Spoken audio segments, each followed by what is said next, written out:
Olá, eu sou Gutenberg Lavoisier, médico do Hospital Sírio-Libanês. E estou aqui hoje para falar sobre crise, catástrofe, desastres e plano de resposta hospitalar. A palavra catástrofe vem do grego e significa uma mudança súbita, uma virada de expectativa. Na prática, ela expressa a mudança súbita de um padrão que pode levar a um determinado evento. Por exemplo, numa tempestade climática, pode ocorrer mudança de padrões que determinam um evento conhecido como tornado. Já a palavra desastre é quando um evento, que pode ser natural, tecnológico ou biológico, afeta a normalidade do funcionamento humano, levando prejuízos à sociedade, ao indivíduo, às instituições, à economia ou ao desenvolvimento humano. Só ocorre desastre quando afeta a sociedade. No exemplo anterior, se esse tornado passa, por exemplo, por um deserto, não há desastre. Só ocorre desastre se esse mesmo tornado atingir uma cidade. Portanto, o desastre é essencialmente social, porque o que importa são as pessoas, seus entes queridos, sua família, você. E para que ocorra dano à sociedade, esta tem que estar vulnerável. E a vulnerabilidade vem da incapacidade em prever, da ineficiência em se preparar e da insuficiência do conhecimento. Esse contexto determina a situação que conhecemos como crise. Mas a crise também pode ser entendida como falta, escassez, perdas. Hoje, realmente, no Brasil, vivemos um momento de crise. A falta de leitos, escassez de recursos e profissionais de saúde, perdas de entes queridos, de profissionais, uma situação realmente dramática. As catástrofes e os desastres são muito mais comuns do que imaginamos. Nos últimos 10 anos, o mundo e o Brasil foi assolado por diversas catástrofes que culminaram em desastres. Em especial, a pandemia da Covid-19 se caracteriza como um grande desafio, uma vez que esse novo evento catastrófico é contínuo e tem a capacidade de levar ao colapso do sistema de saúde. Crise no contexto da saúde é quando ocorre uma desproporção entre a demanda e a capacidade. A magnitude da demanda, da quantidade de pessoas que necessitam de atendimento, pode suplantar a capacidade instalada dos hospitais e dos serviços de saúde. Quando isso ocorre, corremos o risco de o sistema colapsar.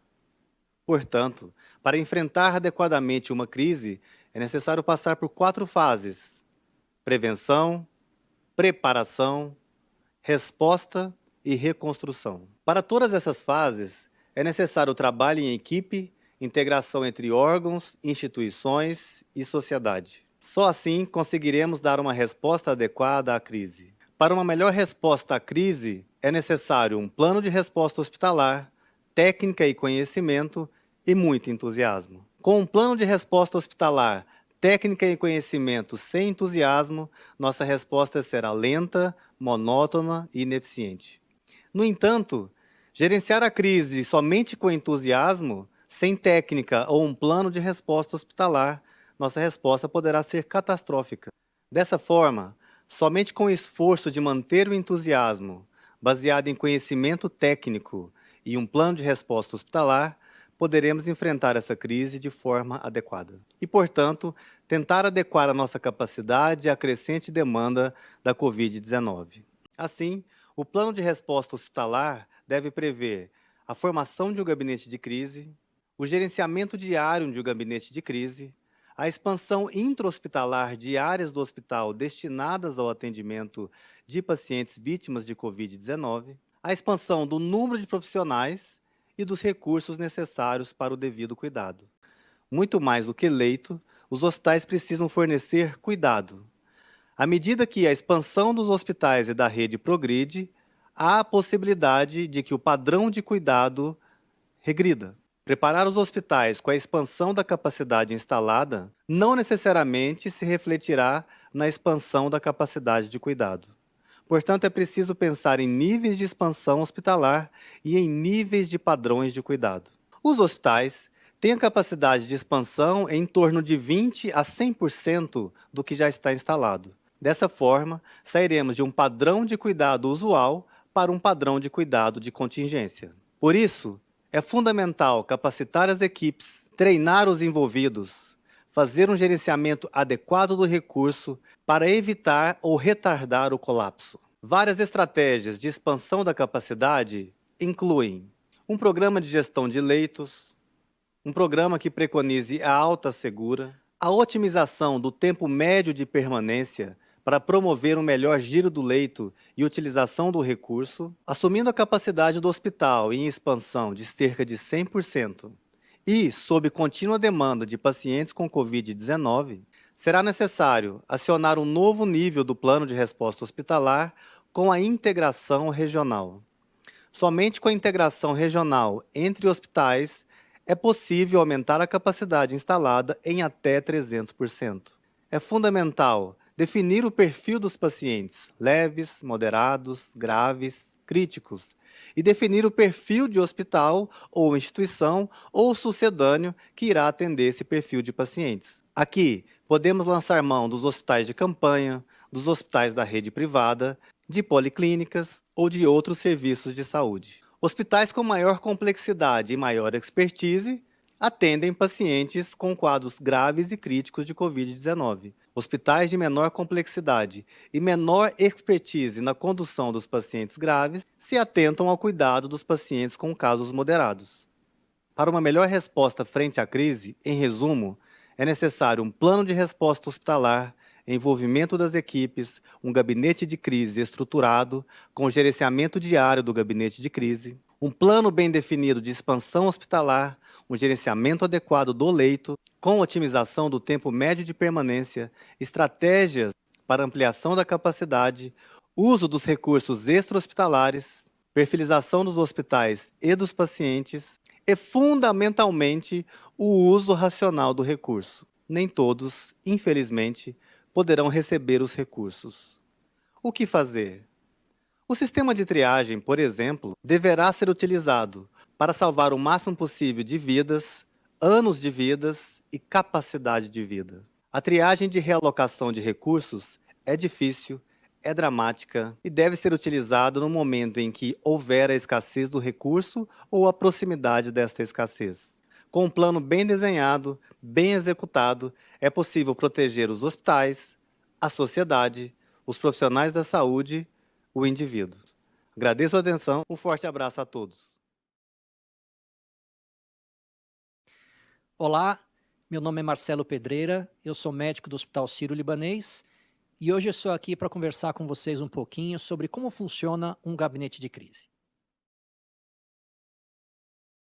Como o próprio nome diz, um gabinete de crise só existe a partir do momento que existe uma crise. Por isso mesmo que se espera ser uma estrutura temporária para análise diária da situação gerada pela crise, dando poder de decisão imediata aos seus membros. Em outras palavras, os membros participantes de um gabinete de crise são 100% responsáveis pela gestão plena do hospital e de seus colaboradores durante a crise. Portanto, nesse momento, é o gabinete que decide as estratégias a serem cumpridas pelas equipes assistenciais e de suporte.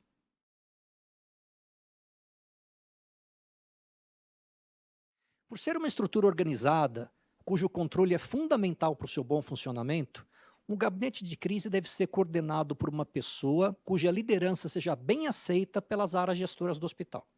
Normalmente, apesar de não ser obrigatório, um dos diretores do hospital acaba assumindo o papel de líder do gabinete de crise e nomeando pessoas de sua confiança para as demais funções. Em última instância, a decisão deverá ser sempre do líder do gabinete.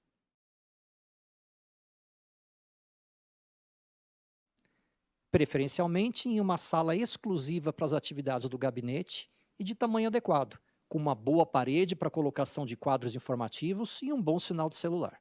Mais importante é que essa sala fique sempre à disposição do grupo, 24 horas por dia, para discussões emergenciais e atualização dos quadros com a situação do hospital em tempo real. Evidentemente, caso não seja possível o encontro presencial de todos os membros, as reuniões podem ser remotas ou mistas, criando-se um link fixo para todas as reuniões.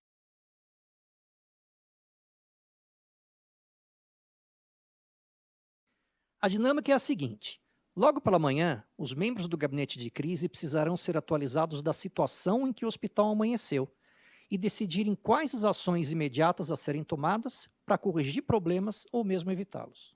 Ao fim do dia, é muito importante um segundo encontro para que sejam conferidas as ações que foram ou não foram realizadas e fazer a programação para os próximos dias. Portanto, sugerimos que as reuniões ocorram por volta das 9 horas da manhã e 5 horas da tarde, porém, é importante que sejam realizadas sempre nos mesmos horários, todos os dias, inclusive aos finais de semana. Pontualidade é fundamental e um sinal de responsabilidade.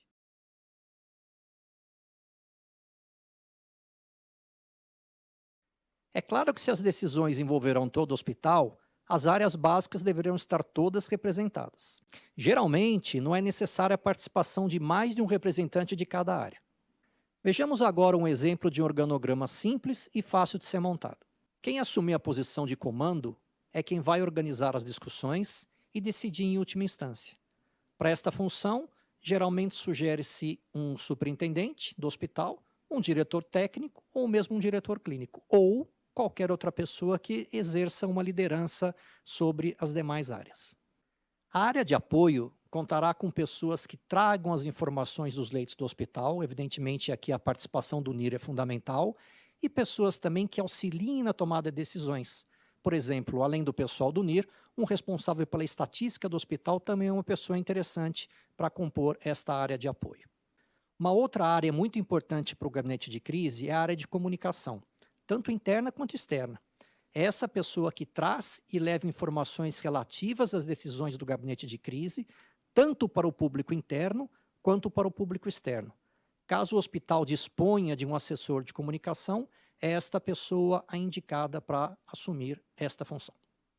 Já a pessoa responsável pela área de operações é quem vai liderar todas as ações frente às equipes que lidam diretamente com os pacientes. Para essa função, nada melhor do que um gerente ou coordenador médico ou um gerente ou coordenador de enfermagem.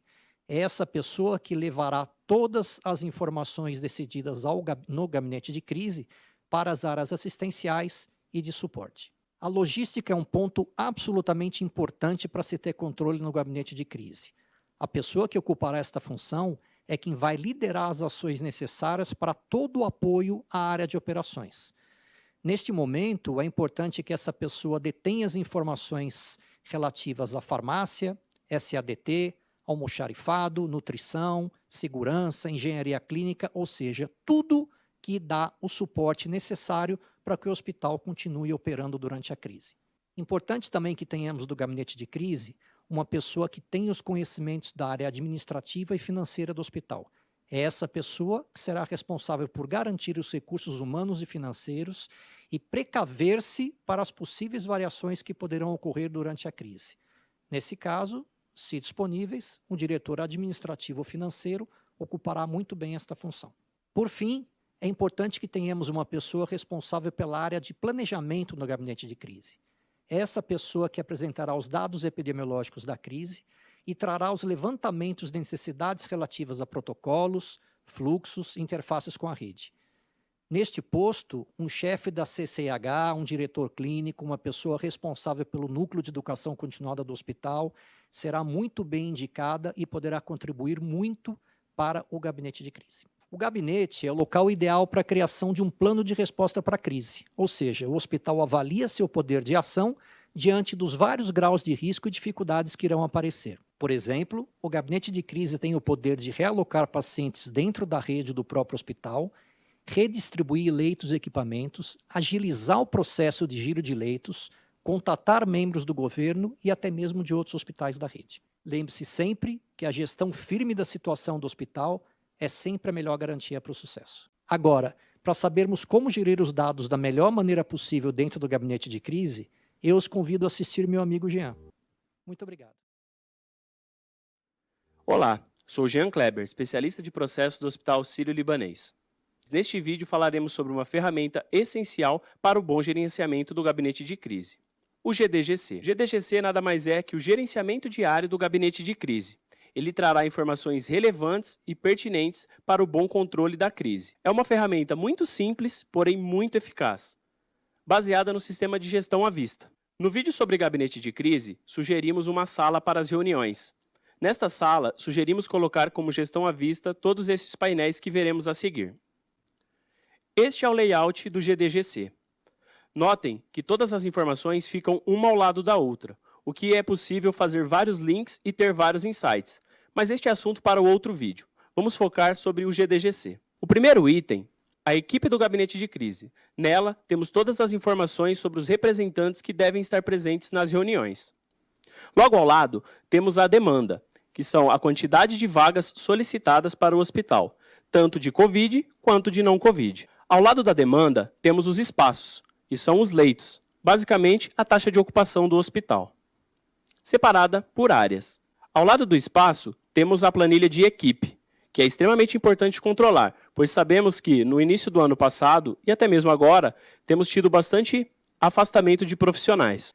Ao lado da equipe, temos os equipamentos, no caso, os ventiladores e monitores, que para esta pandemia em específico, sabemos que são extremamente importantes serem monitorados. Ainda em equipamentos, sugerimos colocar logo abaixo os EPIs. Sugerimos alguns EPIs que vocês verão logo à frente. E por último, e não menos importante, temos as saídas, o qual conseguiremos enxergar quanto estamos dando de alta e até mesmo quantos óbitos estamos tendo por dia. Logo abaixo temos os planos de ações. É extremamente importante documentar cada ação que surgiu nas reuniões, utilizando o sistema de 5W2H, onde colocaremos quando, quem, como e onde será feita a ação. Passaremos agora de forma rápida, planilha por planilha, para explicar um pouquinho melhor. Esta primeira planilha que vocês estão vendo é a planilha de demanda, o qual forma um gráfico de linhas e podemos enxergar a tendência de quantos leitos estão sendo solicitados por dia na nossa instituição.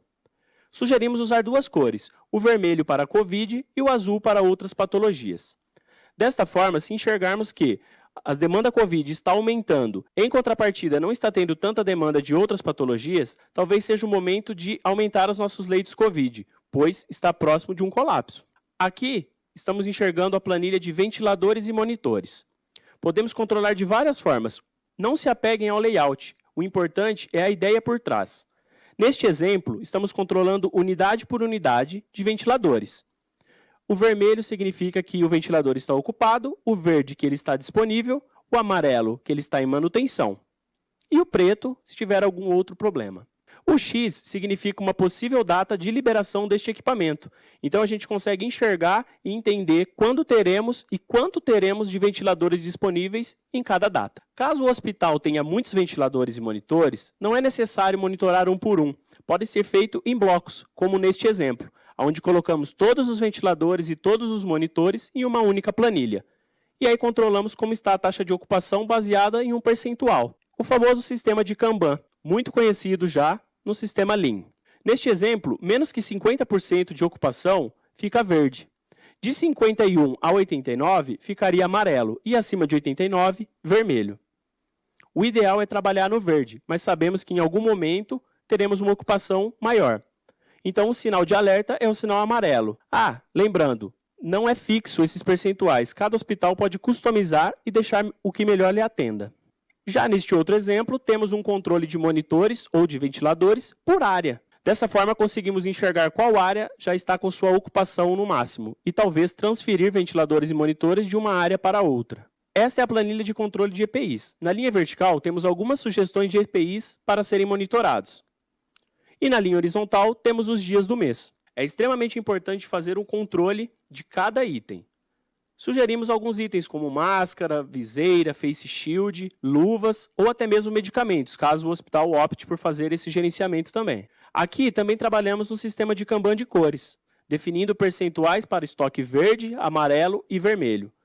Lembrem sempre no tempo que demora para ser entregue este material, calculando um estoque de emergência, que seria o vermelho. Lembrando, chegando no amarelo já é um sinal de alerta para a compra do material.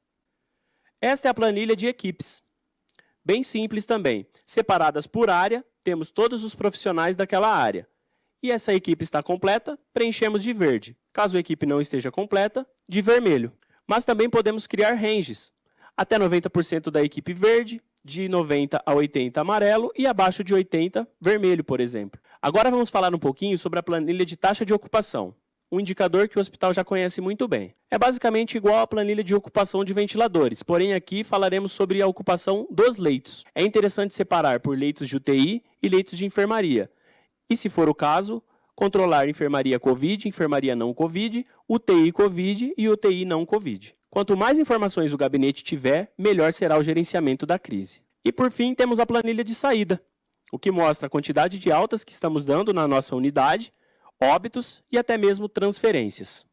Notem que todas as planilhas ficam uma ao lado da outra, podendo fazer vários links diferentes e várias combinações de informações. Sugerimos sempre a gestão à vista, porque na sala de reunião essas informações já estarão disponíveis e não precisaremos abrir um computador para pegar as informações.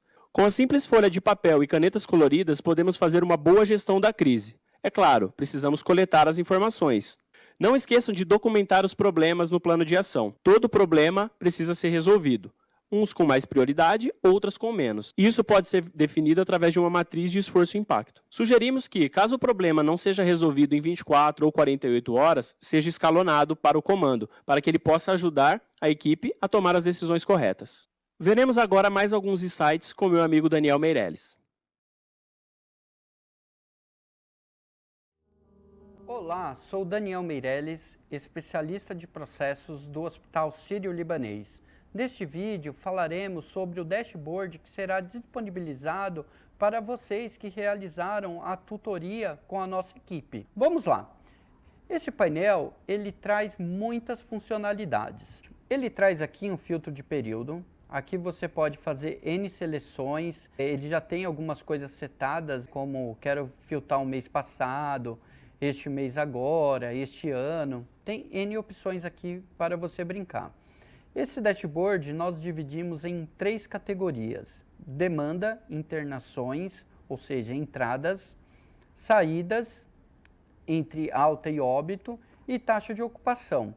Analisando demanda, internações, aqui são as solicitações de internações realizadas, ou seja, quando você preencheu o Google Forms, aquele formulário, a informação vem direto para esse dashboard. Então, você alimentou que tem 12 solicitações de internação, sendo que eu só tive 9 saídas, distribuídas entre 8 óbitos e 1 alta. Mesma relação com a enfermaria. Eu tive 6 saídas, sendo 4 óbitos e 2 alta melhorada. Isso prova que a sua demanda está maior que a sua capacidade. Ou seja, está entrando mais e saindo menos. Aqui você pode fazer uma análise evolutiva das suas demandas e internações, tanto de enfermaria como de UTI. Ao lado, as saídas, tanto de UTI como de enfermaria. Passando o mouse sobre o gráfico, você tem o valor exatamente que você colocou lá no Google Forms. Para que isso? Para a gente fazer uma análise de tendência. No próximo vídeo, eu darei alguns toques como fazer essa análise de tendência. Temos o gráfico do acumulado, onde ele vai somando todas as suas entradas, tanto de UTI como de enfermaria, a mesma coisa para saídas. E para facilitar a análise como um modelo comparativo de capacidade e demanda, trouxemos um gráfico onde ele avalia a demanda de enfermaria versus as saídas da enfermaria. Ao lado superior direito, nesses 3 pontinhos, você poderá fazer o download desse arquivo para fazer uma análise mais detalhada, para fazer estudo de tendências, média móvel, entre outros estudos analíticos. Também a mesma linha de raciocínio para a demanda de UTI. Então aqui a gente avalia as entradas e as saídas. Trouxemos aqui 2 gráficos de velocímetro, onde ele mostra a taxa de ocupação da UTI e da enfermaria, taxa de ocupação atual. Aqui é a tabela e colocamos uma zona de calor, onde mostra a taxa de ocupação, ou seja, com maior intensidade da cor vermelho, significa que nesse dia 19 de março eu estive com minha UTI mais cheia. Esse dashboard você poderá compartilhar ou convidar pessoas para terem acesso. Se quiserem obter esse dashboard, vocês precisam fazer 10 alimentações no Google Forms, que foi disponibilizado pela equipe que prestou a tutoria para o hospital de vocês, e após 10 coletas consecutivas, enviaremos o dashboard para vocês, juntamente com o QR Code. Pegue essa imagem do QR Code e coloque no seu gabinete de crise, pois através de um celular todos poderão ter acesso ao dashboard. Seguindo a nossa sequência de análise de indicadores, nesse Excel eu exportei do meu dashboard os dados de demanda de internação de enfermaria. Então aqui são as datas, é um exemplo hipotético, e aqui são as minhas internações. Percebe aqui ao longo do gráfico que eu venho com uma tendência, o quê? Tendência positiva, ou seja, uma tendência crescente. Mas qual que é a velocidade de crescimento? Simples, pessoal. Igual dia seguinte menos o dia anterior. Simples assim. Dou duplo clique aqui no canto inferior direito do Excel, desprezo a última coleta e olho o gráfico da minha velocidade. Realmente aqui está subindo. Então, além de ter uma tendência crescente, essa é a velocidade com que os casos estão ocorrendo. Vamos agora para o segundo exemplo. Minha demanda de internação ao longo do dia. E só relembrando, eu extraí essa base de dados do meu dashboard, lá no canto superior direito, exportar a planilha de Excel em CSV. Vamos fazer análise dessa velocidade, dia seguinte menos o dia anterior. Tiro a última informação. Olhem que bacana. Analisando somente esse primeiro gráfico da tendência referente a essa coluna, eu posso falar, ó, a gente está com uma tendência positiva, uma tendência de crescimento. Porém, observem aqui que ela começou a achatar. Ou seja, se eu pegar o coeficiente angular aqui, provavelmente esse coeficiente angular diminuiu em relação a esse primeiro ângulo. E olha o que ocorre no gráfico da velocidade. Ele começa a cair. Ou seja, eu estava com uma tendência positiva de crescimento, mas ao longo do tempo essa velocidade de casos está caindo. Se você analisar a distribuição aqui um menos o outro, ó, 10, 20, 25, é o período aqui da maior inclinação, aí depois 20, 28, 23, 20, 16, 5. Ou seja, essa tendência inverteu.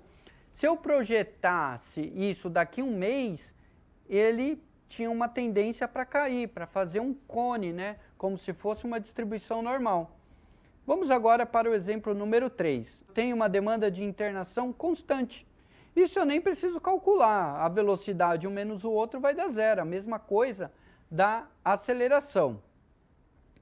Voltando para o exemplo 2, a velocidade está caindo. Mas vamos calcular a aceleração? Mesmo raciocínio, igual dia seguinte menos o dia anterior. Dou duplo clique aqui, tiro os dois últimos dados, porque eu estou derivando pela segunda vez. Vamos agora ver como ficou esse gráfico de aceleração. A aceleração ficou negativa, né? Começou a cair. E depois, ó, ela está com uma leve tendência de subida. A aceleração passou a aumentar. Então, vamos tomar cuidado em analisar apenas a distribuição de dados. Eu aconselho a você pegar a planilha que é gerada do dashboard e fazer uma análise mais técnica. Espero que você aproveite bastante esse conteúdo que foi passado e possa aprofundar nas suas análises. Até mais!